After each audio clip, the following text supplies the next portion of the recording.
ktorého vídam najčastejšie, má dlhú, nápadne vyziabnutú tvár a veľké tmavé oči. Musím spoznať svojho otca, ktorý je Plejáďan z planéty v hviezdnom systéme nazývanom Taurus. Existujú milióny pútnikov alebo mimozemských duší žijúcich na Zemi, ktoré nevedia, že sú mimozemskými dušami. Potom som zbadala štvrtý, ktorý začal pristávať.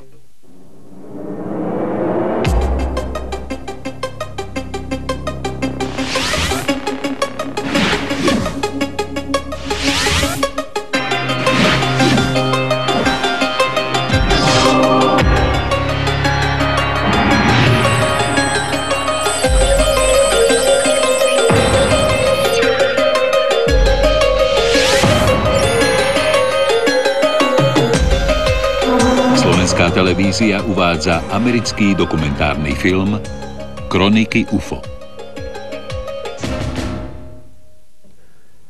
Volám sa Lee Majors a toto je relácia Kroniky UFO, teda neidentifikovateľných lietajúcich objektov.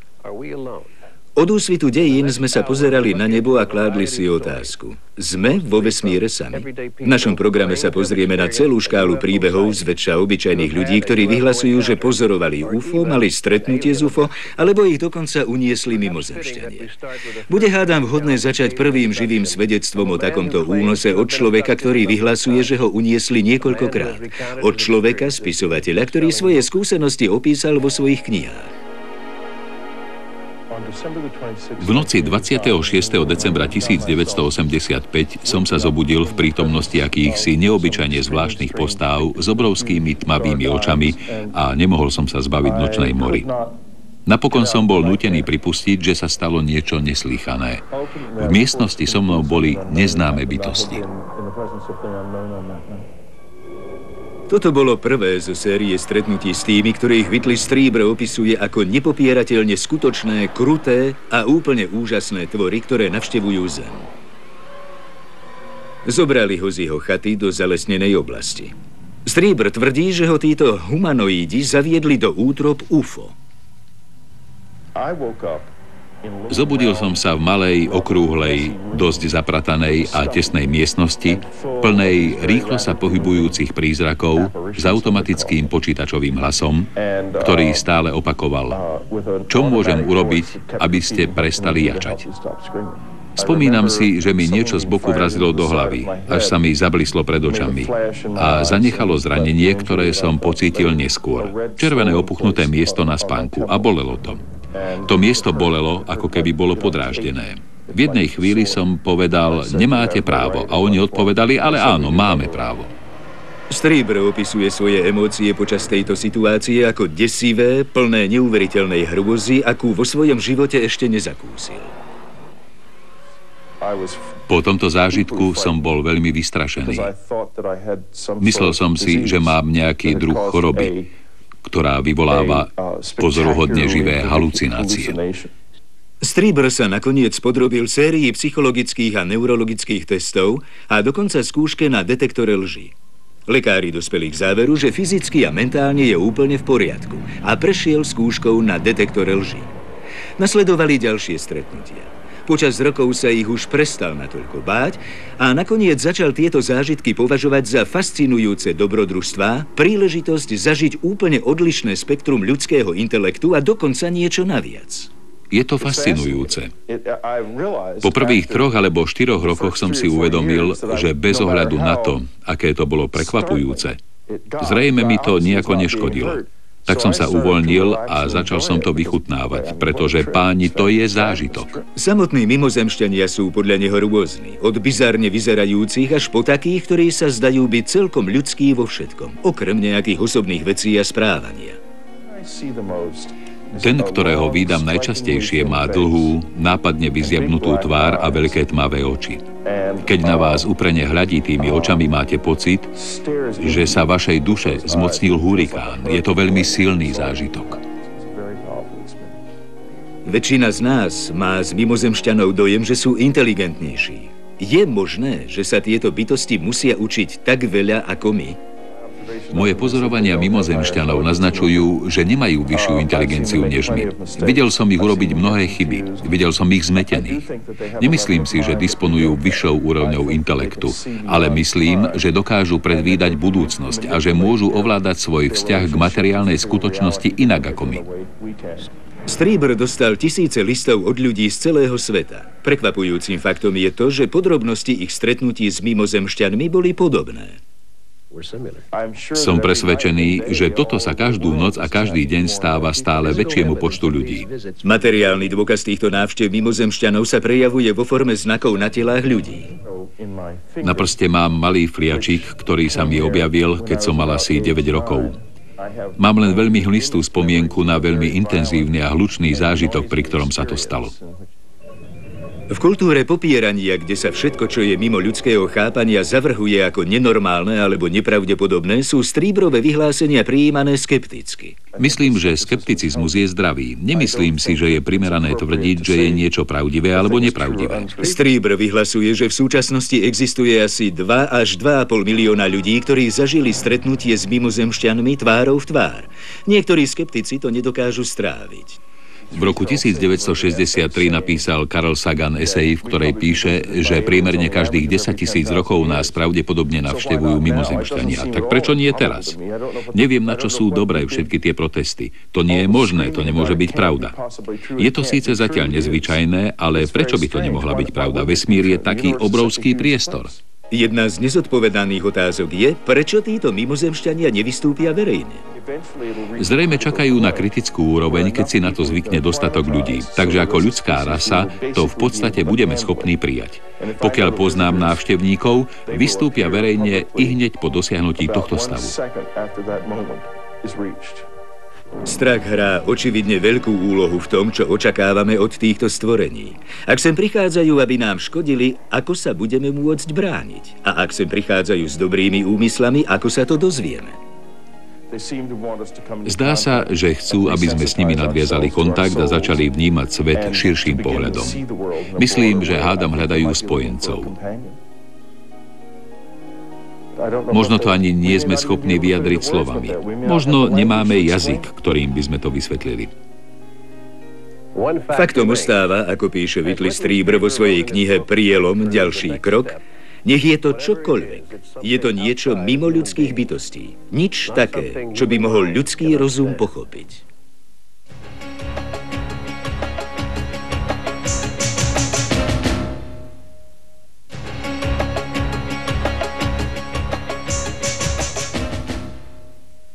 Whitley Strieber nie je sám, kto sa stretáva s mimozemšťanmi. Dúfame, že sa nám podarí vrhnúť na túto záležitosť viac svetla, keď sa pohrúžime do kroník UFO. Skutočne mnoho ľudí hovorí, že mimozemšťania nielen existujú, ale tvrdia, že s nimi mali aj naozajstný osobný kontakt. Týchto ľudí zážitok únosu často vydesil. Môžeme nájsť celú škálu kníh obsahujúcich podrobné opisy únosov a zjavného výskumu ľudí mimozemšťanmi. Často ich napísali psychológovia, doktori filozofie a medicíny. Často to boli správy získané od pacientov počas hypnózy. Mnohí podali podrobný popis svojich únoscov. Niektorí z pamäti vytvorili zložité nákresy. Niektoré unesené ženy tvrdia, že boli oplodnené a pri nasledujúcom únose porodili hybridné potomstvo. No len si to predstavte, keby ste mali takú skúsenosť, komu by ste to povedali? A veril by vám niekto?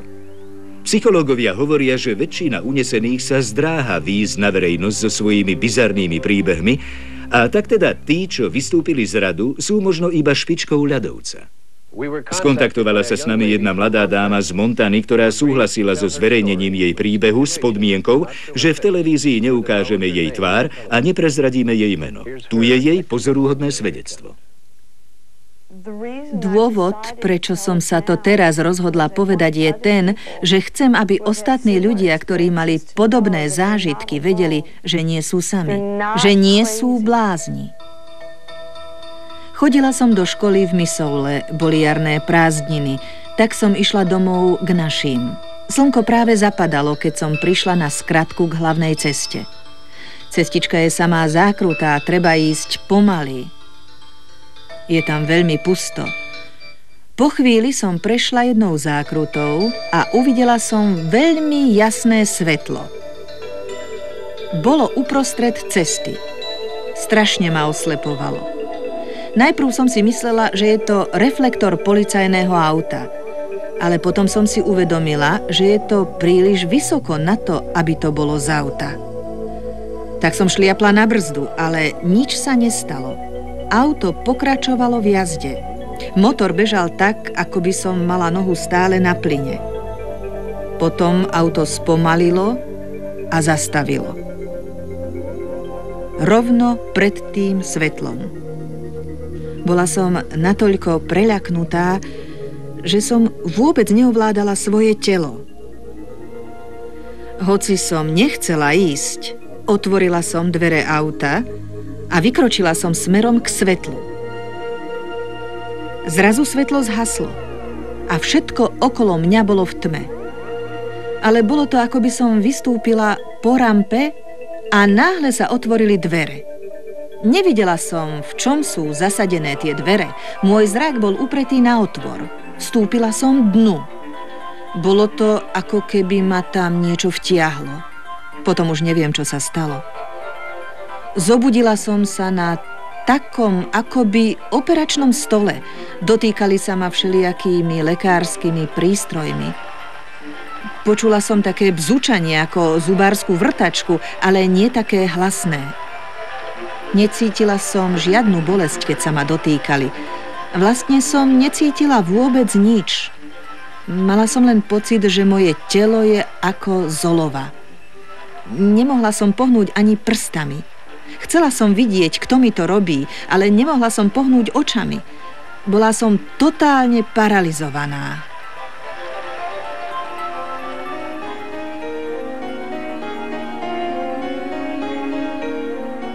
Dokonca ani neviem, ako dlho som tam ležala.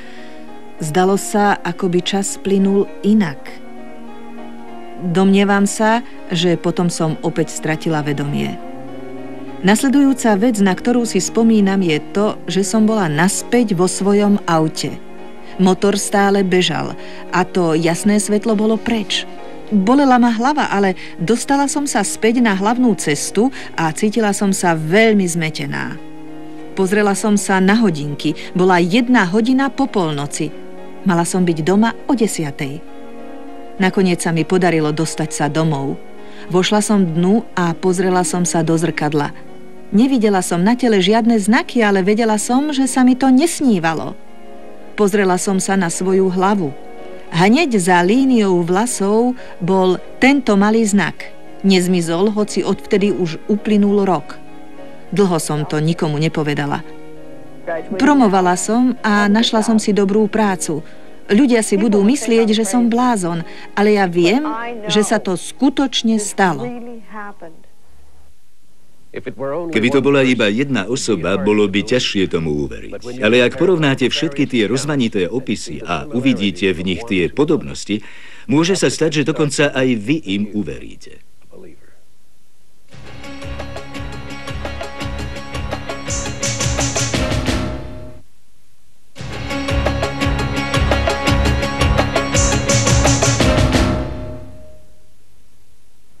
Práve sme počuli o únosoch mimozemšťanmi. Mnohé obete rozprávajú príbehy o lekárskych pokusoch vykonávaných mimozemšťanmi, kým iné vyhlasujú, že boli týmito návštevníkmi oplodnené. Teraz budeme počuť o ľuďoch, ktorí tvrdia, že sú potomkami ľudí z týchto stretnutí. Môže to byť traumatizujúci zážitok, ak ste adoptovaní a spoznáte svojich biologických rodičov, ale čo ak je váš otec mimozemšťan? Toto je príbeh, ktorý nám rozpovedal Eddie Page. Som genetický experiment, ktorý sa rozvíjal za posledných viac ako 40 rokov. Ľudia, o ktorých som sa dozvedel, pochádzajú z hviezdneho systému Plejády. Som jedno z ich detí a som jedno z mnohých detí. Chcem, aby ľudia vedeli, že nie som jediný, pretože mám 7 sestier, ktoré sú so mnou identické. Som jedna zo 7 sestier Eddieho Pagea. Som hybridný mimozemšťan. Nemám rada slovo mimozemšťan. Páči sa mi, keď nás volajú nebeskými bytosťami. V období rokov 1953 až 55 s vedomosťami, ktoré dostala vláda Spojených štátov od bytostí zo systému Plejády, boli výmenou za určitú technológiu povolené genetické pokusy s podmienkou, že táto technológia sa použije pre dobro celého ľudstva. Vláda Spojených štátov získala zoznam žien, ktoré boli náhodne vybraté na účasť v tomto genetickom experimente. Moja matka bola náhodou jedna z nich. Moja matka už nemala mať deti. Podstúpila kompletnú hysterektómiu a 4 mesiace na to som sa narodil. Keď sme sa narodili, odoslali nás na vojenskú základňu. Armáda sponzorovala základňu, kde sa tieto deti analyzovali a držali v izolácii.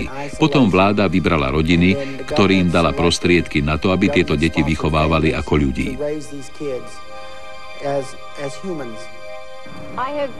Celý život som mala rôzne zážitky, ale až v posledných 9-10 mesiacoch som si začala uvedomovať, čo to všetko znamená. Ako dieťa som sa stretávala s bytosťami vo svojej spálni. Aké bolo vaše prvé stretnutie? Bolo veľmi traumatizujúce reálne vidieť niečo, o čom som bol celý život presvedčený, že neexistuje. Skutočne som videl, ako predo mnou pristáva vesmírne plavidlo, ako z neho vystupujú bytosti a hovoria, že oni sú pôvodcami toho, že som tu. Musím spoznať svojho otca, ktorý je Plejáďan z planéty vo hviezdnom systéme Taurus. Celý život som bola liečiteľkou. V tele mi pulzuje svetlo, ktoré má obrovský účinok na smrteľné choroby. Eddie nám porozprával o neobyčajných skúsenostiach, ktoré získal počas služby v námorných silách vo Vietname. Našou úlohou bolo zavraždiť premiéra Severného Vietnamu. Vyslali nás v skupine až 12. Čosi sa však stalo a všetkých nás zabili. Spomínam si, že som zrazu prestal existovať. Bolo to, ako keby sa pre mňa všetko zastavilo a spomínam si na veľmi jasné biele svetlo. Neviem, odkiaľ prichádzalo, ale ďalšie, čo si pamätám, je, že som sa pozeral dolu a videl som, ako sa rekonštruuje moje telo. Bolo tam 7 alebo 8 čudne vyzerajúcich bytostí, ktoré na mne pracovali. Keď Eddieho tajne vzali na vesmírnu loď, bola som po jeho boku celý čas a posielala som mu svoje svetlo, kým oni mu nahrádzali telesné orgány mimozemskými. A najbližšie, na čo si spomínam, je, že ma po 11 dňoch našli naši a priviezli ma späť.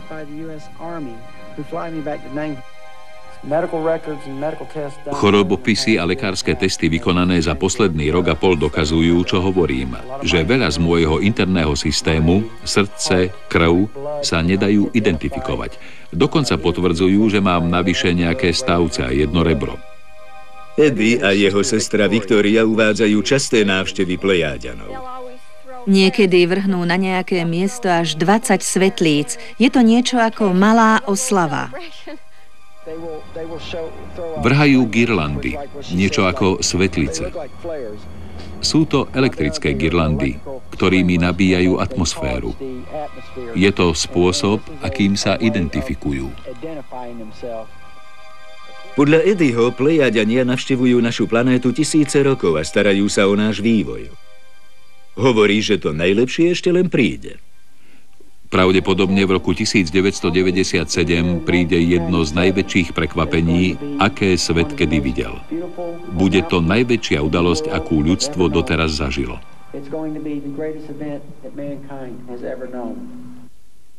Eddie mu predpoveď nevyšla, ale pátranie po neidentifikovaných lietajúcich objektoch je jedným z najpopulárnejších koníčkov našich čias. Dnes máme oveľa viac hlásení o aktivitách UFO než kedykoľvek predtým. Nie sme vo vesmíre sami? Navštívili našu Zem iné bytosti? Niekto pred nami niečo zatajuje? Záujem o tieto otázky neustále rastie. Išli sme na každoročnú medzinárodnú konferenciu o UFO, ktorú usporadúva Bob Brown. Jedna z otázok, ktoré sme položili, bola: tají vláda Spojených štátov niečo o mimozemšťanoch a UFO? Vláda má určite svoj spôsob utajovania. Mnohé tajomstvá, ktoré skrývali po celé roky, sa verejnosť pravdepodobne nikdy nedozvie. Majú svoje spôsoby na umlčanie ľudí. Ale myslím, že najlepší bol ten, keď vytvorili okolo témy atmosféru výsmechu. Každý, kto rozprával o predmete utajenia, bol označený za idiota. Toto však fungovalo len dovtedy, kým stále viac a viac ľudí nezačalo rozprávať o svojich stretnutiach a zážitkoch. Skôr či neskôr táto záležitosť vypláva na povrch a to je presne to, čo sa deje v tomto momente, v týchto časoch.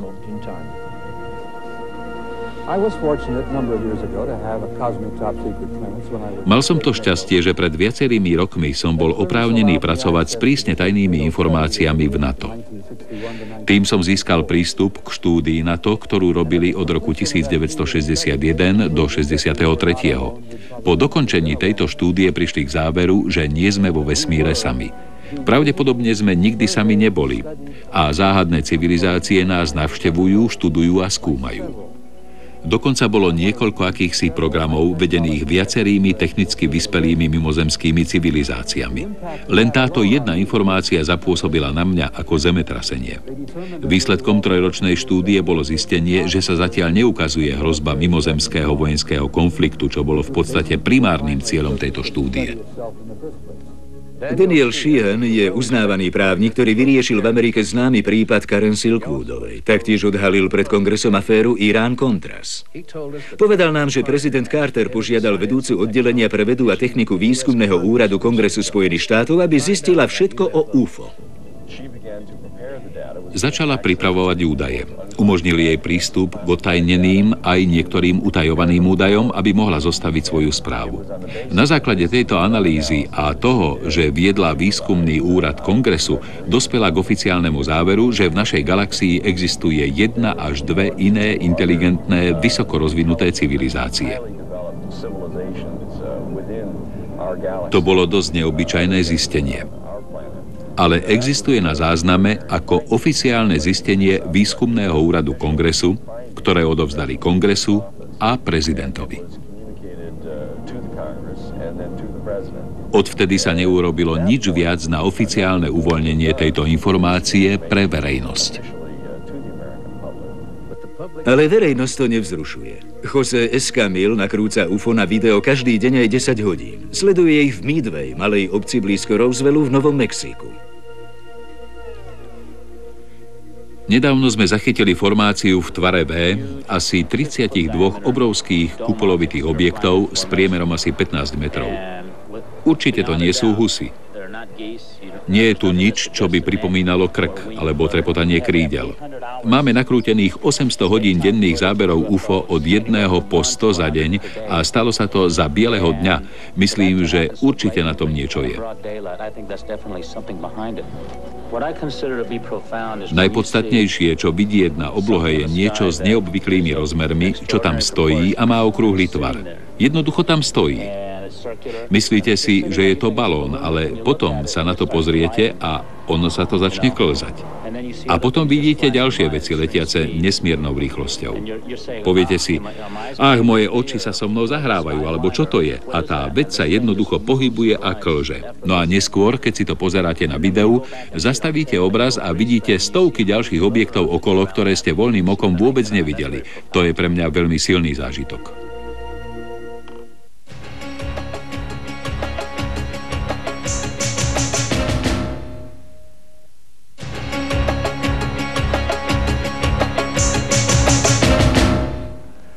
Priniesli sme vám príbehy o pozorovaní UFO, o utajovaní UFO a dokonca o únosoch mimozemšťanmi. Teraz odhalíme ešte bizarnejší obrad v tejto téme.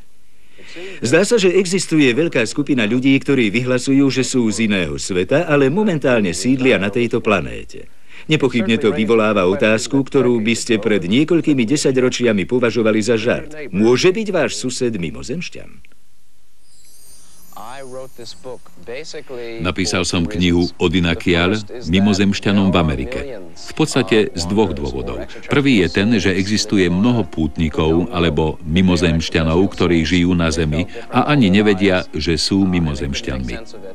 Celý svoj život sa cítili byť inými, ale nevedeli si to vysvetliť. Druhý dôvod je, že fenomén UFO, ako ho dnes vnímame prezentovaný v médiách, je vo všeobecnosti skreslený smerom k strachu. Mimozemské duše sú duše, ktoré nepochádzajú zo Zeme. Spravidla sú staršie o 100 000 až milióny rokov ako vedomie na Zemi. Tieto duše si zvolia prísť na Zem na jeden alebo viac životov. Výlučne, aby slúžili, čo znamená, aby ponúkli to, čo môžu ponúknuť prostredníctvom svojho vyššieho vedomia. Spravidla lásku, múdrosť a dobrotu.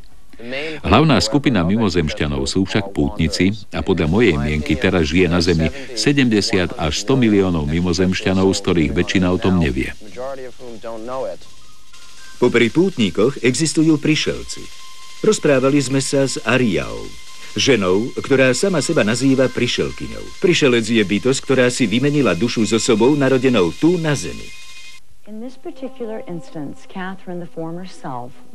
V tomto konkrétnom prípade Catherine, bývalá ja, bola na dovolenke v rakúskych Alpách, čo je neuveriteľne vysoko položená a čistá oblasť. Počas dovolenky zomrela, aspoň fyziologicky, aj keď smrť nie je nikdy jednoznačná. Telo bolo klinicky mŕtve 27 minút. V tom čase jej dušu vyzdvihli jej sprievodcovia a anjeli a moja duša sa premiestnila do jej tela. Opäť ju poslal najvyšší Pán Boh, aby slúžila ľudstvu. Naše duše pochádzajú z Plejád, čo je oblasť 7 hviezd v súhvezdí Bík. My sme podľa vašich pozemských meradiel Plejáďania, mimozemšťania, hoci obývame fyzické telo tak, ako hocikto iný na tejto planéte. Tu sú vystavené jej skulptúry Ariodit z Pleiteisu a tiež biblické postavy, ktoré kedysi kráčali po zemi. S tým, čo Aria nazýva kristickou energiou, vyhlasuje, že Catherine nemala takéto schopnosti, pretože so sochárskou tvorbou začala až po výmene duší. Chceli sme vedieť, či to niekto o sebe alebo o iných vie, že je prišelec alebo typ pútnika. V knihe aj v bilténe ponúkam text pre spiacich pútnikov. Existuje 12 indikácií, podľa ktorých sa človek môže dozvedieť, či je alebo nie je mimozemšťanom. U niekoho od detstva pretrváva pocit odlišnosti, že sem nepatrí, že sa sem nehodí. Títo ľudia vo všeobecnosti pochádzajú z usporiadaných a dobre situovaných rodín. Ako deti niekedy pozerajú na nočnú oblohu a hovoria: vezmite ma domov. My, ako aj všetky bytosti vyššej úrovne, čítame úmysel duše každého jednotlivca. Viete, duša je v jadre a jej najčistejších prvkoch božsky predurčená byť Bohom. A tak máme dar, že keď stretneme niekoho, kto je menej dôveryhodný, alebo poškvrnený podvodom, nastane okamžitý prenos energie, takže ho veľmi rýchlo prečítame. Kde nájde človek tieto hviezdne duše? Podľa Scotta sú všade, ale na naše príjemné prekvapenie nás jedna osoba vypočula a pocítila bezprostredné spojenie. Vedel som pochopiť, keď sa ľudia pokúšali vyvolať so mnou bitku, pretože som mal červené vlasy. Dnes to viem pochopiť viac ako inokedy, vzhľadom na náhly vzostup divokého správania sa, zvlášť u mladých ľudí. Cítil som, že veľa mojich zážitkov v detstve bolo výnimočných. Často som počul to, čomu sa hovorí hviezdna hudba. Keď sa zobudím v sobotu ráno, počujem vzdialené trúbky, hlasy a podobné zvuky.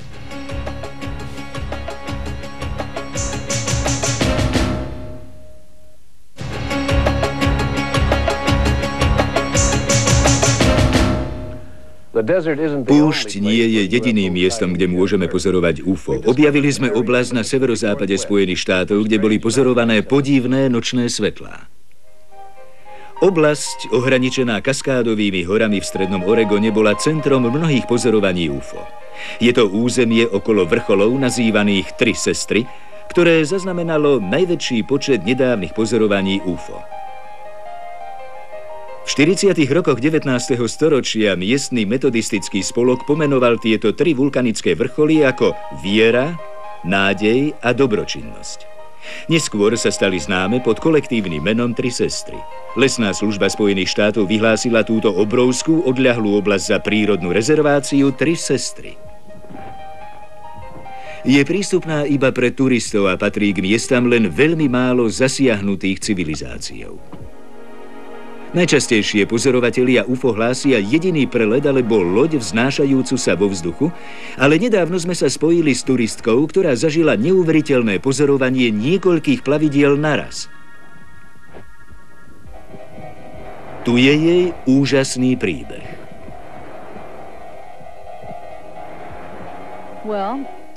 Bola jar a práve sa začalo otepľovať. Napadlo mi, že sa vyberiem na pár dní na túru do oblasti Troch sestier. Kráčala som asi 3 hodiny a dostala som sa na miesto, kde bolo veľké zoskupenie skál. Napadlo mi, že sa tam utáborím, aby som ráno mohla preliesť tie skaly. Postavila som si stan na taký osamelý kopček, odkiaľ som mala fantastický výhľad. Asi o 3:00 ráno som sa zobudila, lebo cez stan prenikalo jasné svetlo. Bolo to veľmi čudné. Nevedela som si predstaviť, čo to môže byť. Vykúkla som von a neverila som vlastným očiam. Dole podo mnou, pri tých obrovských skalách, som uvidela 3 kruhové objekty. Boli naozaj jasné a osvetľovali celú oblasť. Bola to najzvláštnejšia vec, akú som kedy videla. Spomínam si, ako som si pomyslela, že mi to nikto neuverí. Potom som zbadala 4. Ten bol vlastne vo vzduchu, ako by sa vznášal a potom začal pristávať k tým ostatným. Bola som úplne ohromená. Začala som sa cítiť veľmi čudne. Odrazu som bola akoby veľmi slabá. Nie som si istá, čo sa stalo potom. Viem len toľko, že som sa prebrala na zemi mimo stanu. Pozrela som sa smerom dolu a už tam nič nebolo. Nikdy v živote som nebola námesačná. Viem, že to, čo som videla, bolo skutočné. Musela som zísť dole a rozhliadnúť sa tam. Nebolo na tých skalách veľa stromov, ale tie, čo tam boli, boli celé zuhoľnatené a bol tam roztrúsený taký jemný popol. Nepatrím k ľuďom, ktorí chodia a hľadajú UFO, ale som presvedčená, že toto bolo niečo z iného sveta.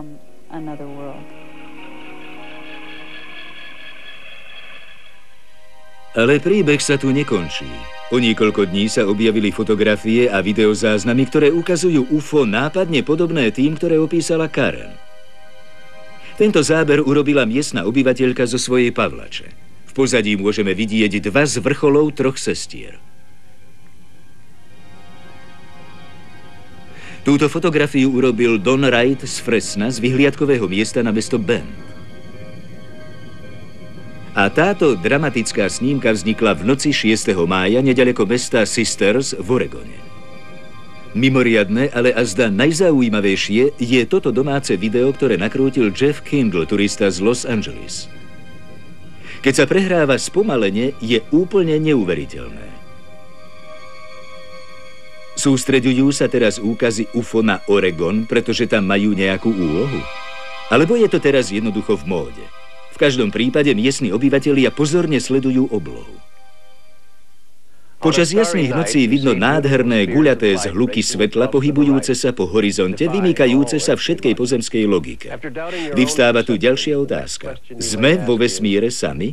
Opýtali sme sa predsedu výboru pre UFO Franka Strangesa a ufológa Davida Mortona. Mimozemšťania navštevovali Zem už v predhistorickej dobe. Siaha to do minulosti dokonca až pred Starý zákon, ktorý arcibiskup Usher datuje do obdobia 4000 rokov pred Kristom. Novodobá vlna UFO sa začala vo februári 1942 incidentom nazvaným Bitka o Los Angeles, pri ktorom UFO zaparkovalo nad mestom Culver City a zotrvalo tam niekoľko hodín. Fotografia tohto objektu sa objavila na prvej strane novín Los Angeles Times a Wall Street Journal. Neskôršie prípady sa začali objavovať po havárii objektu, ktorý považujeme za mimozemský tanier nedaleko Roswellu v Novom Mexiku. Potom nasledujú slávne pozorovania Kennetha Arnolda nad Mont Rainierom, ktorý prvýkrát použil termín lietajúce taniere. Pozorovania UFO sa vyskytli nad väčšími mestami a videlo ich mnoho ľudí. Napríklad ten, ktorý bol zachytený nad San Franciscom v Kalifornii. Máme obrázky UFO, ktoré boli zachytené vo formácii dokonca nad Washingtonom DC. Niekoľko ich bolo nad Baltimorom, ďalej nad Miami na Floride, nad Chicagom, nad New Yorkom, ktoré videlo veľmi veľa ľudí, iba že tieto jednotlivé pozorovania sa z nejakého dôvodu nedostali na prvé stránky novín. Odkedy sa začali pozorovania v Mexico City, existuje viac masových pozorovaní viacerými ľuďmi. Dvojicu skôr veľkých lietajúcich tanierov, ktoré zaparkovali nad Mexico City, nakrútili na video zo stoviek uhlov a videlo ju takmer 27 miliónov ľudí. Momentálne je zvlášť horúcim miestom Florida, Fife v Alabame, oblasti vo Wisconsine sú tiež veľmi bohaté na aktivity, len nedávno sa v médiách spomínali miesta v štáte Michigan, najmä na východnom brehu jazera Michigan, kde sa vyskytlo veľké množstvo aktivít.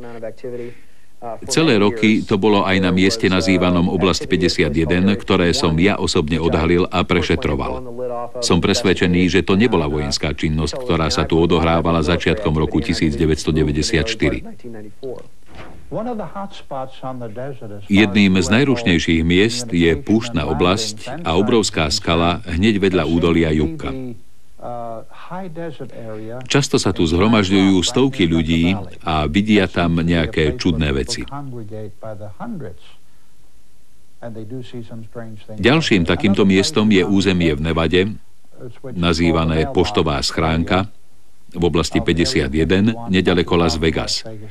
Na oblohe uvidíte veci, ktoré prekonávajú ľudskú predstavivosť.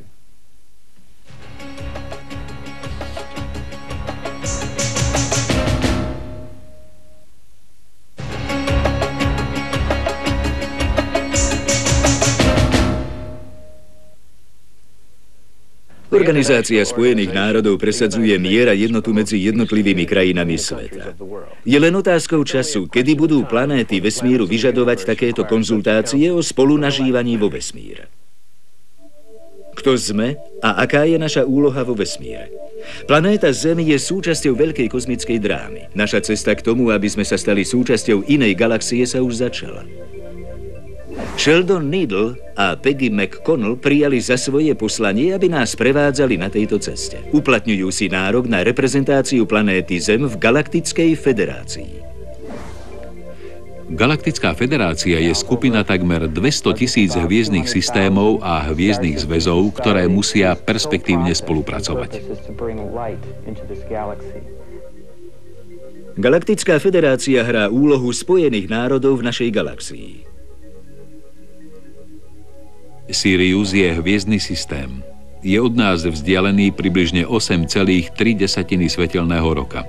Jeden svetelný rok je zhruba 9,5 bilióna kilometrov. Sheldon hovorí, že na to, aby sme sa stali súčasťou hviezdneho systému Sirius, musíme sa zmeniť. A tu prichádza na pomoc Galaktická federácia. Federácia je tu na to, aby nám ako ľuďom pomohla pochopiť vlastné postavenie. Ide o to, že sme predurčení byť hlavným galaktickým centrom alebo výkladnou skriňou celej galaxie. Vyhlasuje, že mu Galaktická federácia dala inštrukcie, aby pripravil planétu Zem na jej významnú cestu do inej slnečnej sústavy. Medzi Sheldonom a Siriusanmi je telepatické spojenie. Inštruovala ma celá skupina Siriusanov. Na vonkajšom okraji nášho hviezdneho systému slnečnej sústavy sa vznáša počítačová vesmírna loď, s ktorou som v neustálom kontakte. Nepretržite dostávam informácie o tom, čo sa deje tam hore, aj tu dole. Galaktická federácia má v galaxii obrovskú úlohu.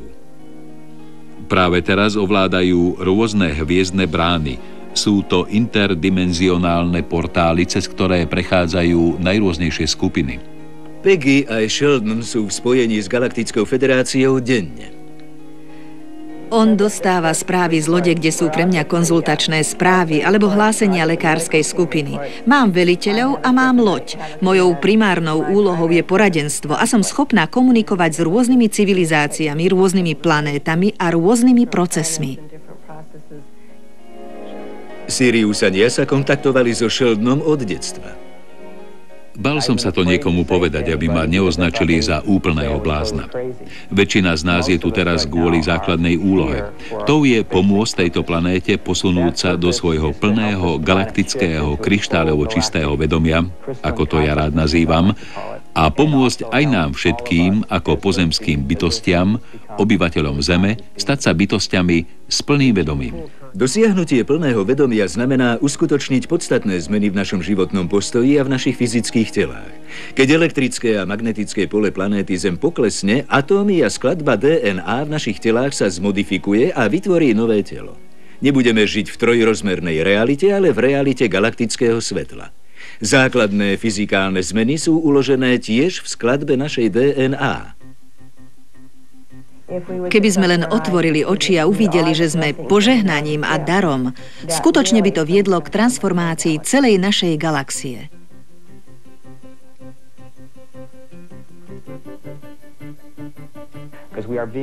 Pretože sa meníme duchovne, mentálne a, čo je najdôležitejšie, telesne. Keď raz dosiahneme svoj plný potenciál, budeme pripravení na záverečnú časť cesty. Keď sa v blízkej budúcnosti Zem priblíži k fotónovému pásu, bude to znamenať koniec našej súčasnej civilizácie, ako ju poznáme. Fotónový pás je obrovská masa svetla a energie. Bude zodpovedať za presun našej slnečnej sústavy do vyššej, 5. dimenzie. Naša planéta sa posunie na nové miesto v priestore, bližšie k hviezdnej sústave Sirius. Potom sa ocitneme v úplne novej množine priestorových vzťahov. Keď sa naša planéta presunie do novej polohy v priestore, staneme sa súčasťou hviezdneho systému Sirius. Hovorí sa, že sústava Sirius je určitý počet civilizácií blízko seba. Väčšina z nich sa nám svojim fyzickým vzhľadom podobá. Niektorí sú nižší, niektorí vyšší, niektorí sú takmer priehľadní.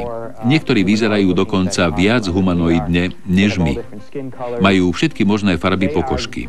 Sú to v podstate naši predkovia. Sú tiež súčasťou tejto vyššej civilizácie Galaktickej federácie. Menšinové skupiny sú napríklad obojživelní ľudia, môžeme ich nazvať salamandrím alebo žabým typom ľudí a tiež hadí ľudia. Sheldon mi povedal, že jeden siriusanský poradca Vašta ho sprevádzal celým jeho životom. Vašta je osoba, ktorá mi je od malička veľmi blízka. Stále viac a viac som chápal posolstvo, ktoré mi odovzdával a stále mi odovzdáva. Je to posolstvo veľkej, neskutočnej lásky a nádeje pre našu planétu. Sheldon cíti, že bude ľahké presvedčiť ľudí o tejto neuveriteľnej zmene, pretože tá sa už začala. Cítia hlboko tu, vo svojich srdciach, že je to pravda, pretože to takisto prežívajú vo svojom vnútri. A celá táto nová realita, to je naša sebavedomá planéta, naša sebavedomá galaktická civilizácia a konečný vnútorný kontakt s celým procesom opätovného zbližovania sa s našimi kozmickými bratmi a sestrami. Hovoria, že budeme hrať dôležitú úlohu v sústave Síria. V ďalšom kole budeme učiteľmi a to bude veľmi vzrušujúci zážitok. Aj v Biblii sa hovorí, že poslední budú prví. Nuž my sme posledná planéta v slnečnej sústave, ktorá vstúpi do plného vedomia. Ale v nasledujúcom kole bude náš slnečný systém učiteľom a bude učiť ostatné planéty, ako používať slobodnú vôľu, ako milovať a ako súcitiť. Ak má Galaktická federácia pravdu, planéty celej galaxie sa opäť zjednotia prvýkrát za miliardy a miliardy rokov.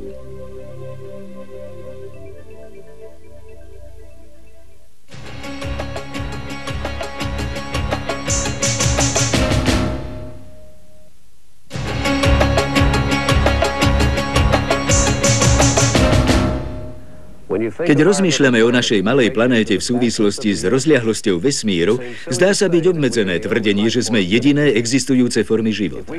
Ak môžeme súhlasiť s tým, že život v iných galaxiách, v iných hviezdnych sústavách a na iných planétach je pravdepodobný, potom bude rozumné predpokladať, že sa zaujímajú o prieskum vesmíru práve tak ako my. A to je niečo, nad čím sa hodno zamyslieť. Hovoril k vám Lee Majors. Ďakujem za pozornosť.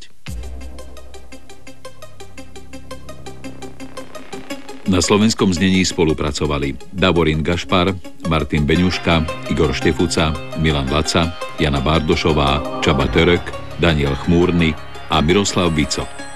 Slovenská televízia 2005.